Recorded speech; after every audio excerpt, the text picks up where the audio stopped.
Hello, making a blue meditation video with my Papa dog. One cannot see him so well through Paul's socks.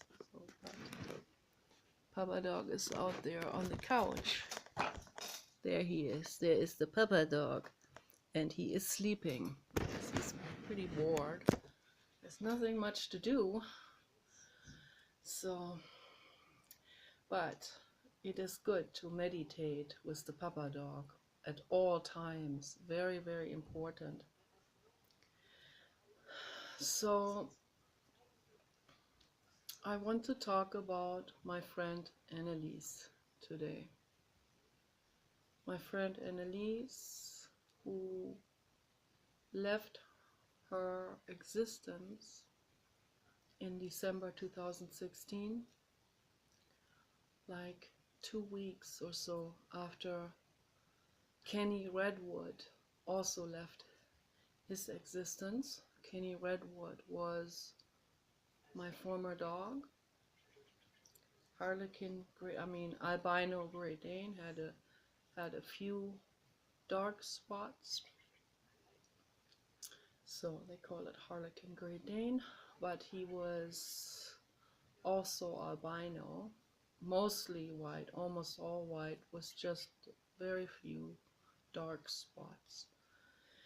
And he was deaf, and he was the ultimate, and some people probably remember him from my former videos in the past.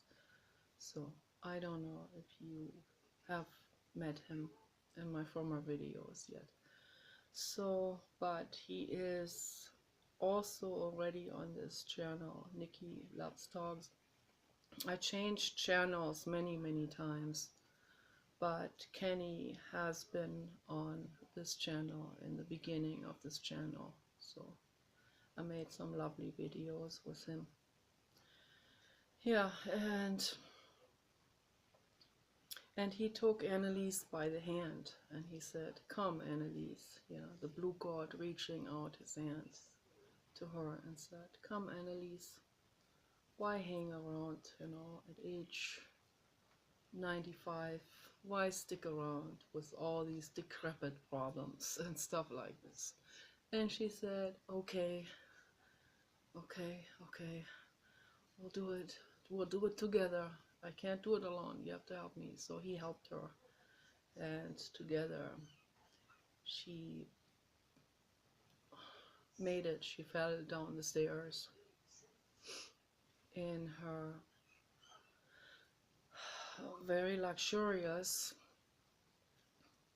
elderly home care facility that she was, and she had a heart attack and died right away. So, and I know it was the blue god he took. Kenny is the blue god. He's the infinite cosmos, and Kenny was one of the blue god's incarnations. And he helped Anneliese, and that's beautiful. And not long after Anneliese died, she came back as a golden Labrador. Yes, she did.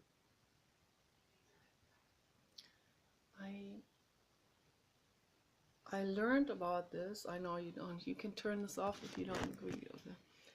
I learned about this when I was looking at patterns again. Patterns. I look at patterns a lot, like patterns in the rug and patterns that will happen in a specific formation in the tree or in a brush. Could be anywhere, in any kind of pattern formation. You think patterns are random, but they're not. Patterns in anything that appear random to us are it is a play. It's an interactive play of other dimensions trying to communicate through this to us. Okay, so there's a night light. There's one of the night lights that shines down on terracotta tiles, and the way the nightlight was shining down, I saw Annaliese's entire development in that nightlight. The way it was shining, it was reflecting certain patterns onto the tiles. I first saw that she was becoming gradually disillusioned. The ego was becoming gradually disillusioned, and she was about to get ready to exit that existence. Like there was nothing to get anymore from that existence. And it was very hard for her ego, and I saw her face projected from that nightlight onto the tiles. It was very interesting to see also how this face gradually became more and more disillusioned. And I talked to her in my mind, and Annalise and I, we still have a telepathic communication. And I tried to help her with this, and it wasn't very easy because she triggered a lot of my anger and my ego. It's a long story between Annalise and myself. So, but eventually, so what happened is, so this entire development, so the night light shifted to a much brighter focus after she transitioned, and her face was, the face was no longer there, this distorted face and pain, this disillusioned face and all of this. And then a couple of months went by, and suddenly I saw the face of the golden Labrador. That was so touching, and that's when I knew she had re-emerged into a different existence. And that's so beautiful. And also beautiful, the color, golden, you know, like very golden yellow, very light golden yellow, very brilliant. And that was one of her theme colors in her life. She had really nice Hermes scarves, silken scarves with that golden yellow tone and different golden yellow tones and stuff like this, like autumn tones. Very beautiful. She had very beautiful clothes, very nice. So now she came back in that new existence, and I still talk to her. I say be safe at all times, you know, the blue god watches over you. And so let me, for those people who don't know this connection between me and Annalise and how it started and all of this. So it started when I was 5 years old. My dad, I don't want to make it a real long story now, but because some people may have listened to my former videos where I talked about this. So I was 5 years old, close to 6, and my mother was so despaired, you know, with me. I was jealous of my little brother, and it was horrible. And I was threatening my mother with a knife from the kitchen, a real big knife. And she didn't know what to do. They had an EEG done. They didn't have fMRI at that point. They wouldn't have found anything either with that. So they didn't find anything. There was nothing that was abnormal. Everything was functioning well. So it was obviously psychologically. Okay, so my father's professor was Annalise's husband. He was a math professor and business and engineering and politics, and he was also a politician. At the same time, all of these, a very busy man. And So he came over one time, and he heard that story, and my father and him met, and they were visiting with each other, and my dad mentioned that they're having problems with me and with terrible anxiety and anger attacks and all that. And he said, my wife is a child therapist, a psychologist. Why don't you bring her over to us and let's see, maybe she can help her. And so that's how it all started. I came into Annaliese's play therapy, which lasted for 2 years. I saw her twice a week for an hour, which wasn't long enough. We should have had at least 3 hours together. And we should have seen each other every day. That would have been so much better. But it's okay because we became very close friends after all of this and through all of this. Because she learned a lot, I learned a lot, and we went through this together basically. And so she got in touch with Primatherapy in Arjanov because of the sessions with me, because I was screaming so much. She called her professor. He said, that is a primal scream. You did it all right. That's when you do it right, then the patient feels safe to express this. And I did in very much depth. I even went into fetal position, and I went into this very deeply. At that time, I didn't have the prefrontal cortex and the neocortex closed and fully communicating in the cognitive sense, and still a child, still very open to everything and very close to the pain for my early childhood.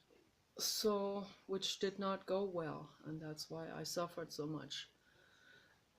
So then she read The Primal Scream by Dr. Arthur Janov, and she said, that's it. Okay, so I'm gonna have to attend his classes. And whenever her husband, and it so happened that her husband was also teaching at universities in LA, and that's where Arthur Janov was located. And so she went with Edward to LA, and she, every time she went there, she attended Arjanov's classes, and that also contained going through this process oneself and all of this. So, but for the 2 years, I don't know whether she went there also in between, like in the vacation time or something. That may have, I don't know. But she did these 2 years very, very meticulously with me, and I felt safe and good, with her, as I felt with my grandmother, my father's mother. I felt safe with her. Yeah, there weren't very many people I felt safe with. I felt safe with the Great Dane from my grandfather. He had a Harlequin Great Dane, and we had a rabbit. So I felt safe with the animals. And my grandfather also had a very large, very, very tall horse, like 6 feet tall, and a beautiful black horse. And I love that horse. So yeah, I felt good with the animals, and I felt good with Annaliese, and it was really fun, and I couldn't wait to go back to her. And I called her up and I said, can you make my nightmares go away, because I dreamed about horrible things that are so horrible I don't even want to burden you with that. Very, very horrible dreams. When a child has dreams like this, that's really, really, really awful. And awful, awful, painful and traumatic and heartbreaking. So that was really amazing. And she wrote a protocol of each session. And then at the end of the 2 years, she put these sessions together into a book. She made a book out of it. And she's a brilliant storyteller. absolutely brilliant. And through her husband, who has tons of connections, who had written many books, she was, of course, able to find a publisher, and her book was published. But they ripped her off, which is very sad. Makes me sad. They had her sign her rights away and all of this, her copyrights and her ownership rights and all of this. She got only like, I think that's what she told me. She got like 4 cents per book.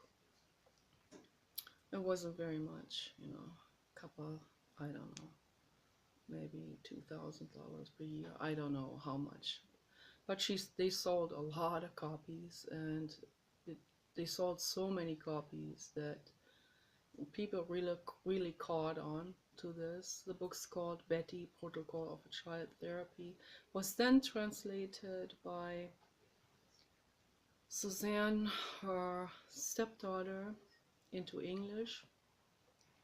That book didn't last very long, wasn't on the market very long, the English translation. So I set about to translate the book again. I'm about a third into the book now with my translation. Then I quit it. It was getting too much emotionally, so I had to take a break.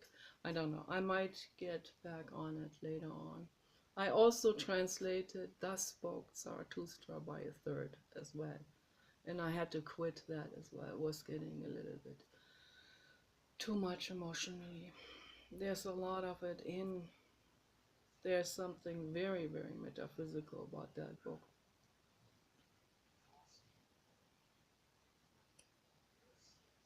Like where it feels like I'm back in that lifetime. And so yeah, I know that's cringy. I know that. That's about right. Yeah, that is a very cringy thing to say, but yeah, that's how it felt. That's definitely how it felt. See, when you feel things, when you really feel things, that when you would say it would come across as super cringy.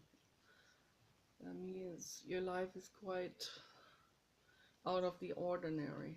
So because then it sounds like I'm just making this up to look interesting or something. But I'm not. I'm just reporting in my videos exactly how I feel and how I felt and how it was. You know, and when I report something, I'm not making anything up. I'm not. I'm not newly decorating anything and to make it more flamboyant. It is flamboyant, my life. It really is. Even though right now I live like a hermit, but the way I have lived my life, it is so flamboyant that it is painful. And if you want to use the word flamboyant, like flamingo or something, it's more like Cookie Monster, flamboyant. Yes, it's difficult. It's difficult.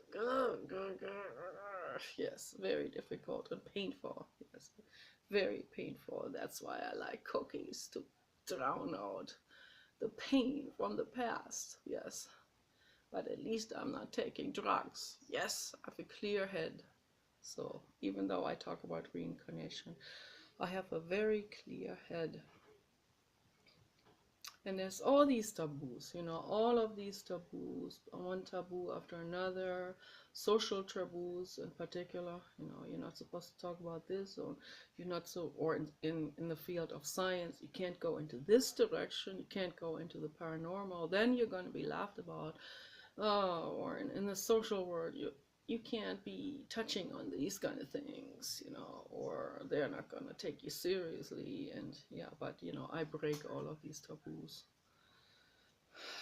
Taboos hold people back. I'm not hurting anyone with what I say. I'm not inciting a riot. I'm not presenting you with some horrible conspiracy theories that make you go out and get really mad at someone or something. No, so I don't do these things. What I'm saying is, people might not agree with it, then let it go. If you don't agree with it, and if you do, if you're open-minded to it, then yeah, you can explore that. You can get into it. You can read more about it. And I encourage people to read more about everything and then come to your own conclusions in the end. So, or intermittently, you come to your own conclusions. That's what really matters, and not get mad at someone who has different conclusions. So it makes the world more interesting if we have different perspectives on things, and we can share that, and we can say, this is why I feel like it is this way, and this is why I feel like it's that way, and this is what brought me to the conclusion that it could be related to this or that. So that's how we should talk about things, not insult each other and say, and get super mad because someone doesn't share a fanatic belief in Jesus or whatever people believe in, or someone likes Hillary Clinton. So yeah, don't get mad at this. Don't see, if someone gets mad at someone else liking Hillary Clinton, then right there it's a red flag that there is something going on in your own psychology. That means you have latched on to conspiracy theories brought to you by Richard Berman and the oil industry. It's true. I'm not putting you down for this. I'm not shaming you. Just bringing awareness to this. That's all I'm doing. Trying to bring awareness about these things. And it's good to be skeptical. It's also good to be skeptical about something that's metaphysical that someone believes in. I welcome you to be skeptical about what I say. I want you to go out there and find out for yourselves whether, that what I'm saying applies to your life, or whether that's true or not. And it really doesn't matter whether I was Friedrich Nietzsche or not. It doesn't matter. It really doesn't. It doesn't have anything to do with your lives and your love lives and your political views and whatever. I'm not interfering with that in someone else's course that they're taking, their intellectual course of life awareness development. So if any, I will be interfering in a positive way. I'll be contributing something. You will learn something about yourself through the anger that will come up in you, and you will realize, oh boy, I'm more reactive than I thought I was. Nicola with her stories helped me realize that. So, it could be very beneficial. So we need to look at things through the lens of, what can I learn from this story or that story? What can I learn from my own reactiveness about this story? And what can I learn about myself? How much more is there hidden from my consciousness about myself that's going on? And I want feedback from other people. I need other people. My husband's good at that. Very painful, but it's important. I have to hear feedback. Well, some of his feedback comes from his own reactiveness, and again, then it becomes quite a task to sort all of this out. To sort out the reactiveness from the actual beneficial information that I need to hear, from the actual feedback that I need to hear, also in terms of psychology and working on myself and becoming self-critical and all of this. Everyone has to do it. We can't escape from this introspection process. There's so many people that fly off the handle just with the slightest things. You like, I say, bring love and peace to the world, they fly off the handle. I say, I love Hillary Clinton, they fly off the handle. You know, me loving Hillary Clinton should not be in any way interfering in someone else's lives, right? It's not a violent thing. I don't incite a riot with that. If that incites a riot with people, then that's because they are very badly damaged on the inside, and they have their egos have latched onto right-wing radio. Okay, that's the reality of it. It has nothing to do with me. But if I said, oh, the Martians have conspired and put this or that into your drinking water, you know, then I will be on the level of conspiracy theories, you know, or they are just using this as an example, or they are doing mantras in the redwood forest. I love what Bill Clinton said to that one guy. Bill Clinton was giving a speech, it was a couple of years ago, and this real fat, real red-faced Republican stood up in the crowd and hollered at him and said, I know you're doing rituals in the redwood forest. And Bill Clinton said to him, you know what? You should go out there into the redwood forest and go hiking there. It will do you a lot of good. And he is so right about that. You know, these people, they sit red-faced and angry in front of their computers. Probably the window is closed. They have bad air, as Dr. Scholes pointed out. We have 10 times worse air in the house than even outside in a big city. Just the thought of that makes me gasp for air. So, yeah, Bill Clinton is right. He should really go out into the redwood forest where the air is still good and enjoy the air and do some protesting against the loggers. That would be a lot more productive than be protesting against Bill Clinton, who tries to bring clean energy to the world.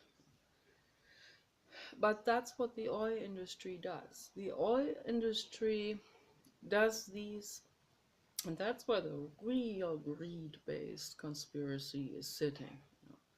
They hire market psychologists and people who are very, very witty and good at manipulating the public and sneak in that kind of mind manipulation into movies and into talk radio, of course, you know, where they're brazenly. One time we were at this tax guy's office, oh my goodness, and he happened to have right-wing radio on there. I didn't even realize how bad it is until we were sitting there in that waiting room. Oh, and obviously that tax guy is super mega duper right-wing, completely blinded, side blinded, you know, by the rage and the propaganda and the slander from the oil industry against anyone who does something to help make the world a better place. So they bring in rage, you know, they bring in outrageous accusations. I don't even want to repeat it, it's so awful.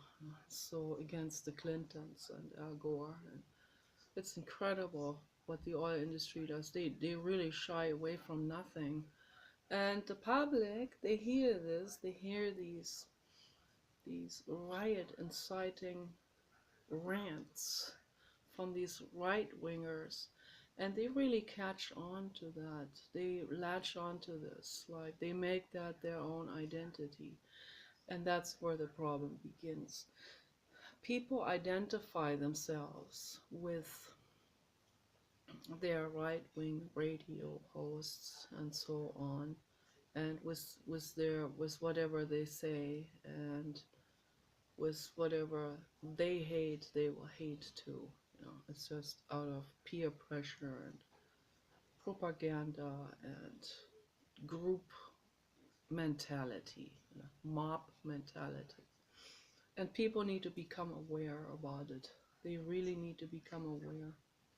So there's a rule of thumb. If you hear a radio host saying things that are inciting a riot, and I know Alex Jones has that going, of course, but that should not have been enough to censor him, though. That's the censorship is not good. And when I hear censorship, then I know that these things are not what caused him to be kicked out. That was just a superficial excuse. What they were really after is that they didn't like his support of Donald Trump, because now we have people that are in charge and in corporate legislation. The corporations run this country, and basically the world.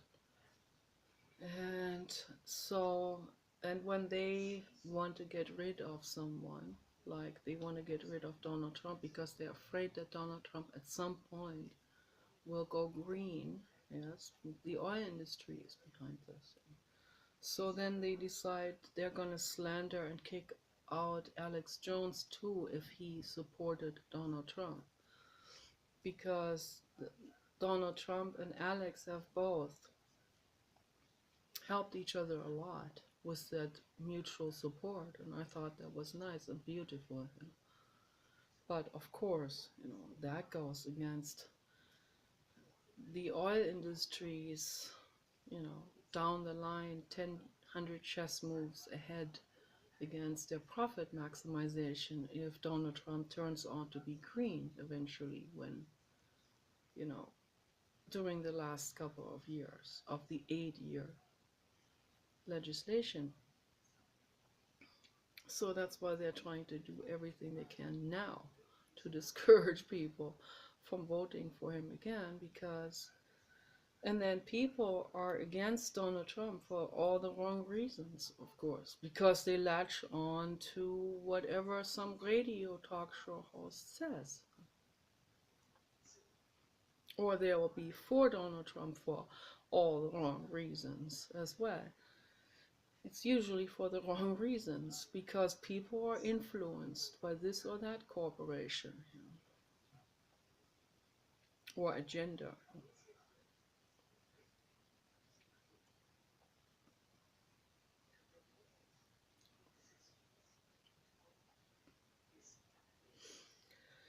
Yeah, it's the main thing is the main agenda. The main agenda people that have a problem with Donald Trump are probably the ones that are profit maximizing in terms of oil and machinery that is fossil fuel based and fossil fuel propagated. So that is my guess on it, and I have a lot of reasons to assume this.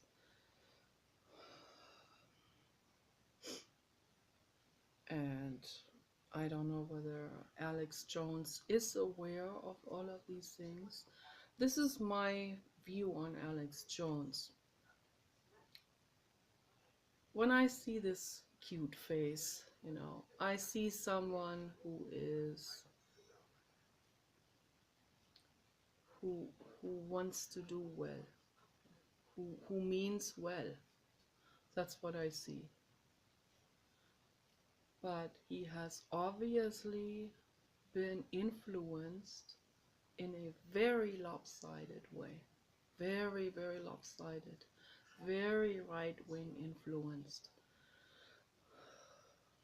Because I know that little by little, when he hears about holistic medicine and all of this, then that will make sense to him too. And he cares. That's why he's against the vaccines. Alex Jones has a good heart. I know he does. So then then that will make sense, a lot of sense to him too. That we need to switch over to holistic medicine and stay away from all these toxins. And that's why he's selling some really cool brain formulas and stuff like that. And I fully support him. I don't understand why people are mad at that. Are they mad at the oil industry too for promoting their stuff in the most outrageous ways? No, but they'll be mad at someone like Alex Jones for selling a brain formula. That doesn't make any sense at all. Let these people sell their brain formulas. My goodness. Particularly when these brain formulas are based on natural medicine, on herbs and clays and stuff, and minerals. That's good. So there's a lot of things I agree with him on. There's some other things I don't agree with him on, and it's not a big deal, you know. But I see that overall he's a very caring man.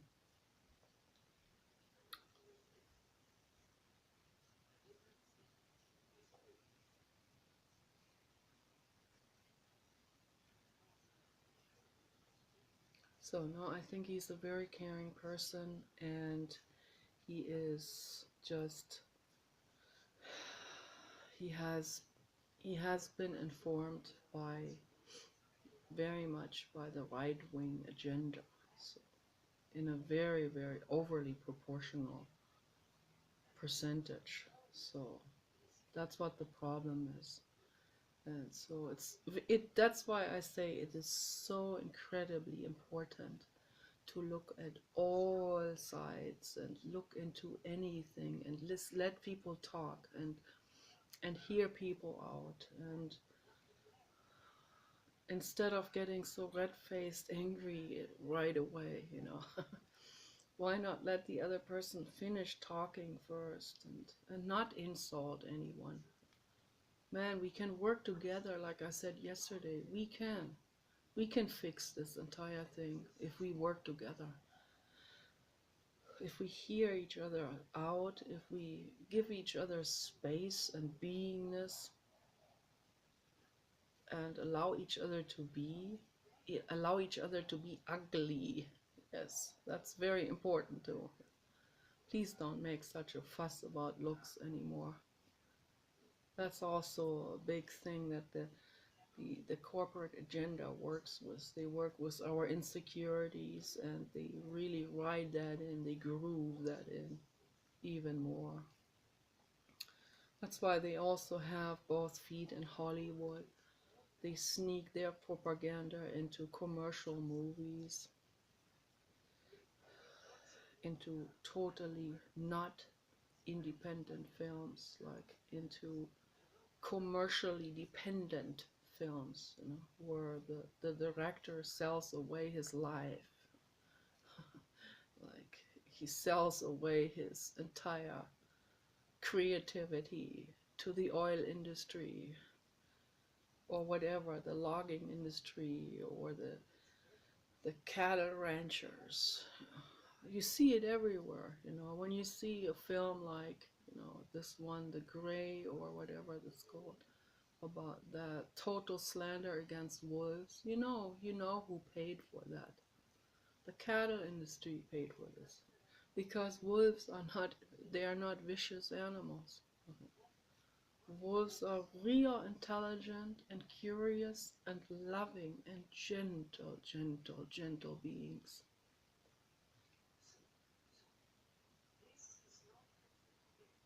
That's the truth. And so every time I see someone that is red-faced, angry, inciting some kind of riot, whether it is the Martians or the Venusians. It really doesn't matter which side this red-faced anger comes from. You know, this boiling hot madness against others, against the other group. You know, it's this always this dualistic, you know, confrontational. Like I said yesterday, they feel like if they weren't in a conflict, they weren't even really alive. They need to be. They only feel alive when they feel like they can go against someone else. And right there, it's a red flag. That says to us, here is something for you to look at into yourselves. You know, you need to become aware that there's something going on inside of you that needs some introspection, that needs some heavy work, that needs to be worked on, that needs to be investigated, interrogated. You know, there's an inner ego that needs to go to prison. The ego needs to go to jail. The ego needs to be cross-examined. Sorry, but it's the truth. Because the ego is always into mischief. The ego is into dualism, is into creating problems in the world. Wars and confrontations and always insulting, always superficialities, superficial powers and vanities and so on. That's what the ego loves, works with. So yeah, sorry, but the ego needs to go to jail. And we need to send in a very good psychologist to talk to the ego and to say, ego, look, it is enough now. It really is. Take your glass of raspberry juice with ice cubes, lean back into the recliner chair, and take a handful of clay and relax. That is time to do, okay, and time to introspect and find out, why have I been acting like this? Why do I need conflict? Why am I jealous? Why this or this or this or this? You know? Look into it. Okay, someone red-faced screaming is a red flag. So that's not good. So that's why I'd rather listen to Amy Goodman, who does not scream with a red face. And you know, she doesn't scream with this ego, like, look at me, whatever, me and they are, and they did this. It's always ego. They did that to me. It's ego. Unempowerment is ego. No, someone like Amy Goodman will report in a very calm and rational way, and has the earth, the well-being of the earth in her mind. I like Anderson Cooper's way of journalism. Very rational, very calm, very fair. I like that. You know, he doesn't laugh into someone's face because that other person didn't agree with him. No, he'd be asking why they don't agree, and a normal, decent, rational conversation. Okay, not one that's based on bullying and all of this.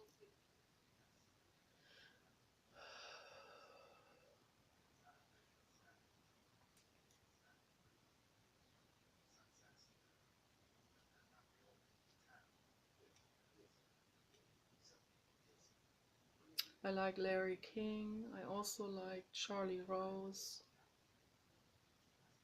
way of journalism. It is the more contemplative way of journalism, where we respect each other as equals and talk to each other on eye level and have a decent conversation instead of the yelling and screaming and the cutting the other one off all the time and all of that. That doesn't work. Someone who cuts the other person off is fake journalism right there. It's a red flag. You have to let someone talk and finish their sentence.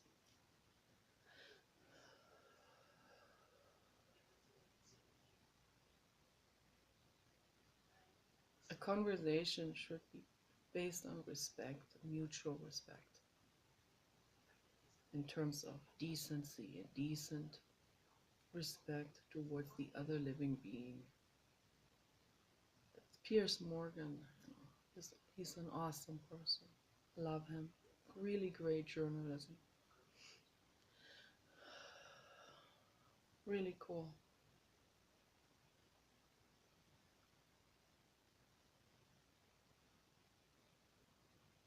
Yeah, of course, that's not gonna be super popular with the wider audience because they'll be falling asleep, right?